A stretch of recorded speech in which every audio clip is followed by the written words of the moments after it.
For application forms and further information, please come to A-Level Training and Consultation Unit, UNZA, School of Natural Sciences, 3rd floor, room 602, or call 0977 127 679 or 0978 225026. Email isaactembo@unza.zm or george.mwanza@unza.zm.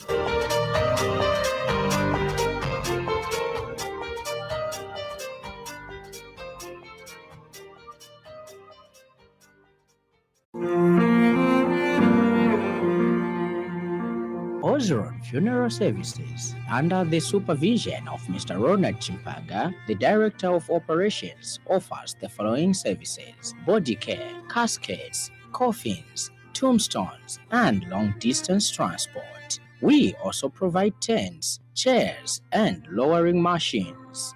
Find us in Lusaka at UTH and Charleston. Contact us on the number 0976 161213, that is 0976 161213, or contact us via our 24/7 hotline on 0975 442107. We also have branches in Monze, Luansha, Chongwe, and Livingston. Ozeron Funeral Services. Come for affordable and quality services.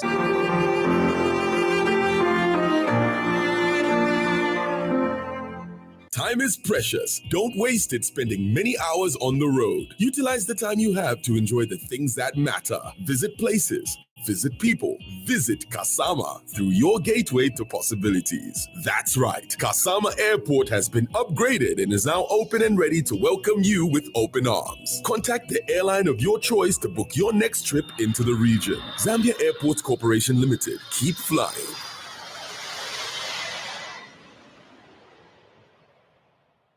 This News Bulletin is sponsored by the Public Service Pensions Fund, PSPF. Keeping the pension promise. Keeping the pension promise. Public Service Pension Fund. Committed to ensuring pensioners get paid on time. Keeping the pension promise. Public Service Pension Fund. Quality customer service guaranteed. Keeping the pension promise. Public service pension. Feeling appointed to secure the future of our members, even after retirement and lead a normal life. Keeping the pension promise. Public Service Pensions Fund. Reaching you in all 10 provinces of Zambia. PSPF, keeping the pension promise.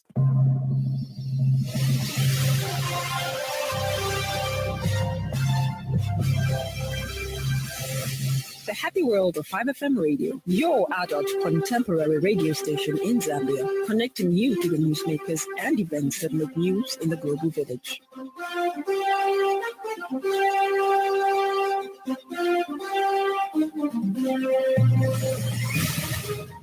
Good afternoon. This is the 5FM main news at 12:45 with Judith Mwape.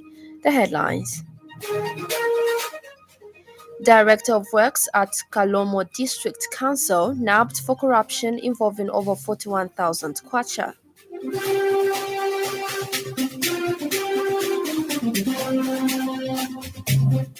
Government urged to operationalize the anti-GB fund.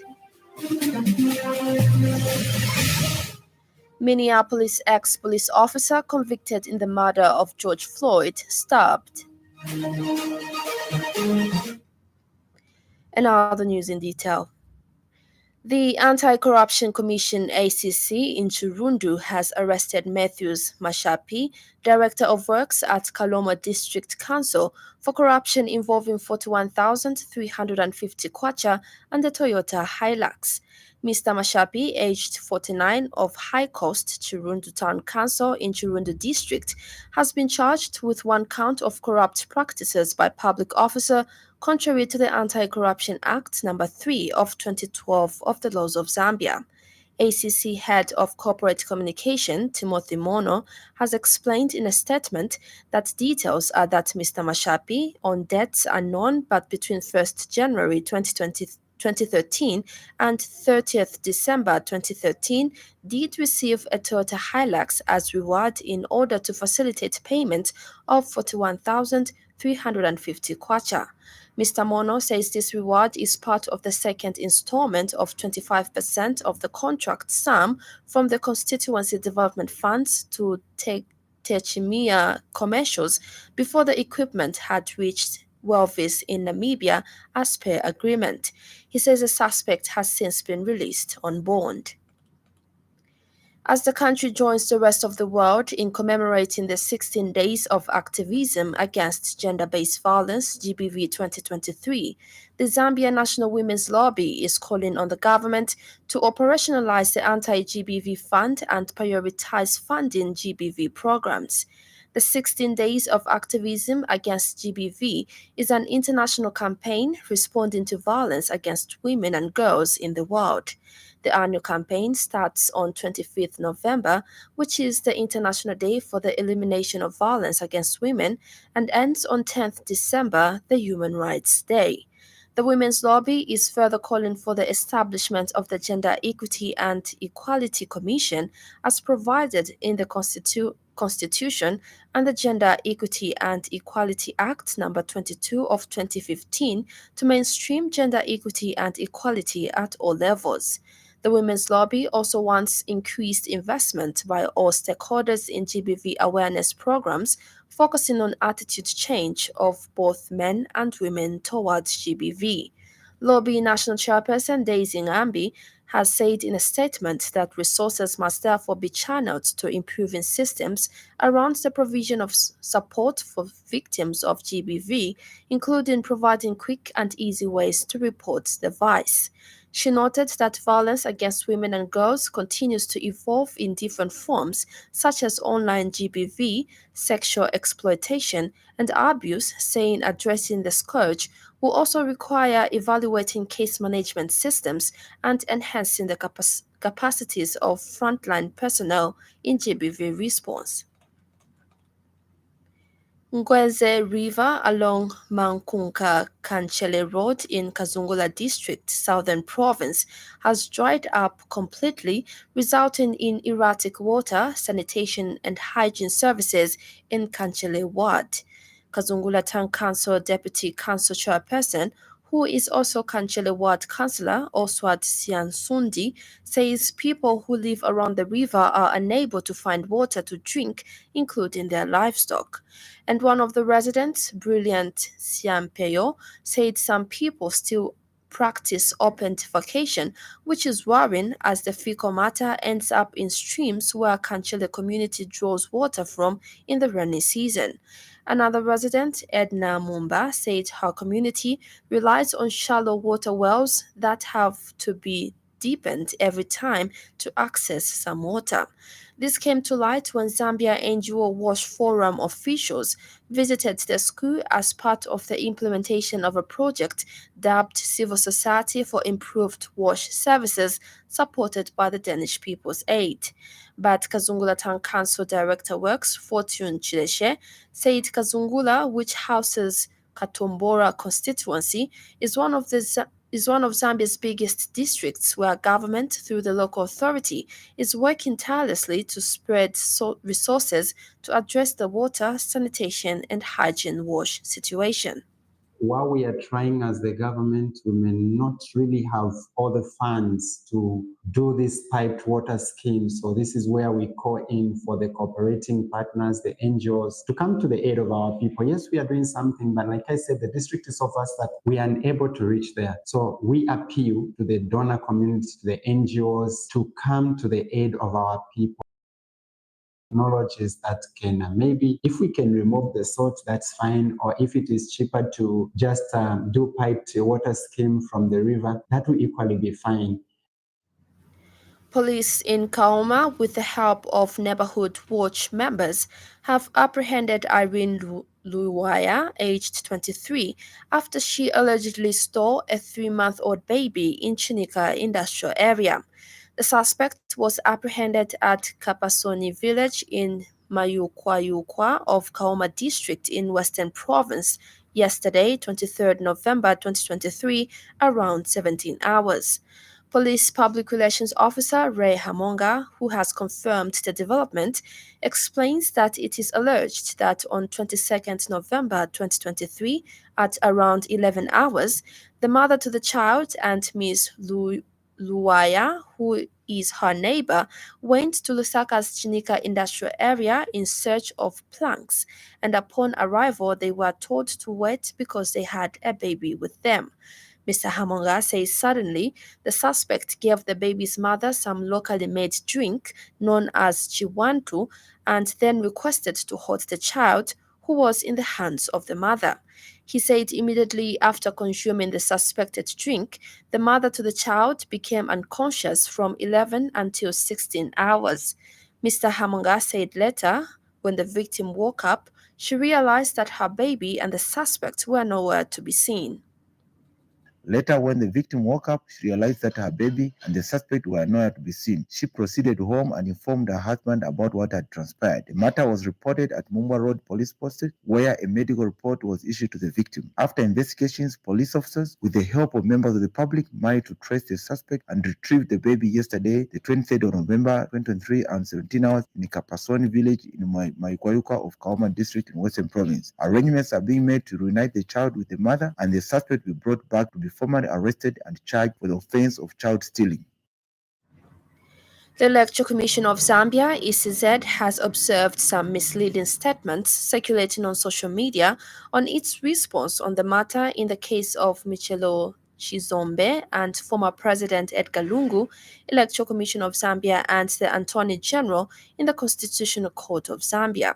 Commission Chief Electoral Officer Brian Casaro has advised the public not to rely on social media reports.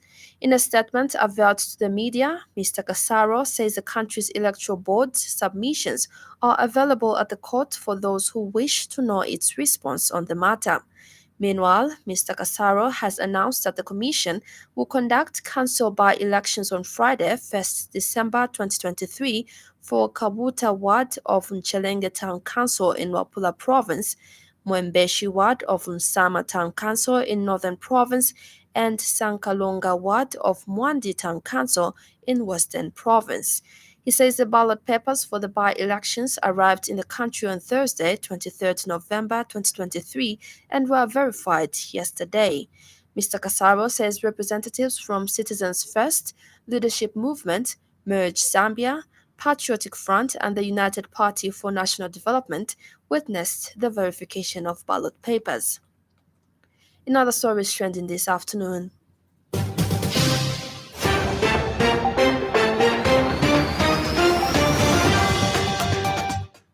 the civil society Scaling Up Nutrition has advised government to think sustainability and be prudent in the utilization of over 98 million United States dollars approved for Zambia by the World Food Programme. Zambian Association of Citizens Contractors President Mutale Mpepo says local constructors must prove to the government of the day that they can deliver to its expectations so that more opportunities are accorded to them.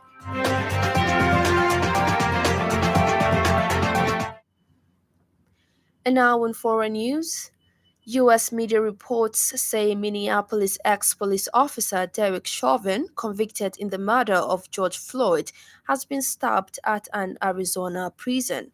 A source told AP the 47-year-old was seriously injured by another inmate. The New York Times, citing two people with knowledge of the situation, also reported that he was attacked. Chauvin, who is white, is serving multiple sentences for the black man's death, which triggered huge protests against brutality and racism. Here's a roundup from the BBC.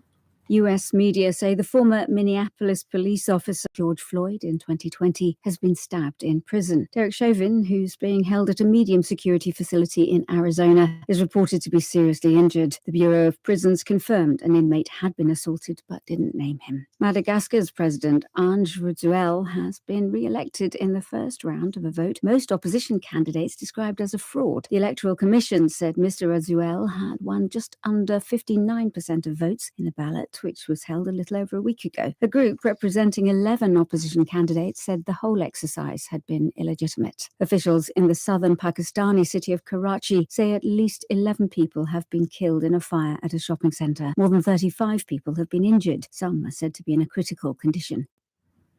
And finally, in sports news, Zambia assistant coach Florence Mwila puts the Copper Queens through their paces as they continue to prepare for Wednesday's Women's Africa Cup of Nations second round first leg qualifier against Angola in Luanda. 20 players, inclusive of 3 foreign-based players, showed up at Nkoloma Stadium in Lusaka to prepare for the massive fixture that will be followed by the return leg on 5th December at the Levi Mwanawasa Stadium in Ndola. Captain Barbara Banda, Rachel Kundananji, Rachel Nachula, Priska Chilufya, Misozi Zulu and Helen Chanda will join the team directly in Luanda. And now the weather report brought to you by Classic On.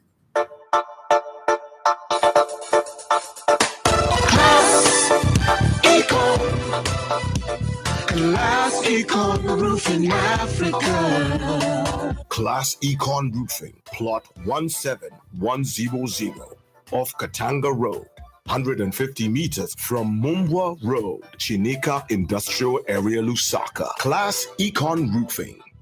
Class plus economy. Class Econ. Class Econ Roofing Africa. Class Econ. Northwestern, Copperbelt, Luapula, Northern, Muchinga and Eastern provinces, including the northern parts of Western and Central provinces, are mainly cloudy, slightly windy and warm to hot with isolated thunder showers. Maximum temperature is in the range between 28 degrees Celsius and 33 degrees Celsius. Southern and Lusaka provinces, including the southern parts of Western and Central provinces, are partly cloudy, slightly windy and warm to hot with a chance of isolated thunder showers. Maximum temperature is in the range between 30 degrees Celsius and 38 degrees Celsius. That ends the weather report.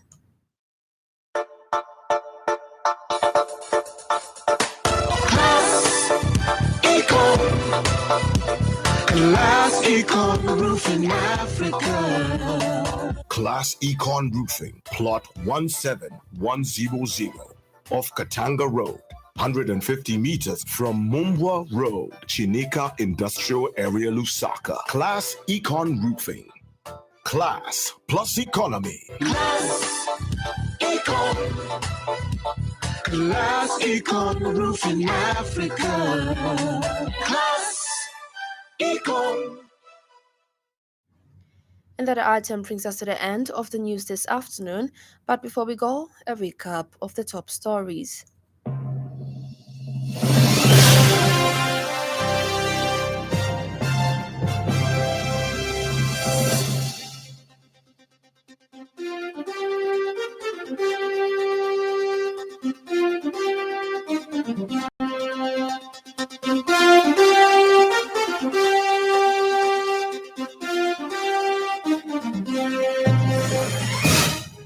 Director of Works at Kalomo District Council nabbed for corruption involving over 41,000 kwacha.